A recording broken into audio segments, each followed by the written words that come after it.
నమస్కారం అండి. నేను చేసిన ఈ ఎగ్ ఫ్రైడ్ రైస్ ఎలా చేశానో మీరు కూడా చూసండి. ఓ లుక్ వేయండి. ముందుగా పెనం పెట్టుకొని నూనె వేసేసుకున్నానండి. తర్వాత ఉల్లిపాయలు, పచ్చిమిరపకాయలు, క్యారెట్లు కట్ చేసుకున్నానండి. మరుగుతున్న నూనెలో మనం కట్ చేసుకున్న కూరగాయ ముక్కలు వేసుకొని ఒకసారి కలిపేసుకున్నానండి. హాయ్ ముక్కలు కొంచెం వేగాక కరివేపాకు తీసుకున్నానండి. కరివేపాకు కూడా వేసేసుకున్నానండి. వేసుకొని శుభ్రం కలిపేసుకున్నానండి. హాయ్ తర్వాత ముక్కలన్నీ పక్కకు దోసేసుకున్నానండి. ఓ 4 గుడ్లు తెచ్చి వేసేసుకున్నానండి. 2 నిమిషాలు గ్యాప్ ఇచ్చి అట్లా ఉన్నదాన్ని ముక్కల్లా కొట్టేసుకున్నానండి.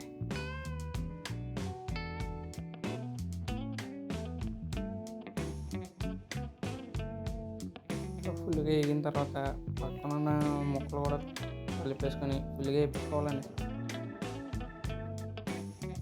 ఫుల్గా వేగిపోయిన తర్వాత రైస్ వేసేసుకున్నానండి. మొత్తం వేసేసుకొని కలిపేసుకుంటున్నానండి.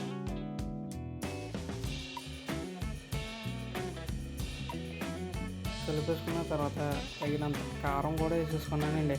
హాయ్ తర్వాత సాల్ట్, గరం మసాలా, ఒక అంత నూనె వేసేసుకొని కింద నుంచి కలుపుకుంటూ వచ్చేసానండి.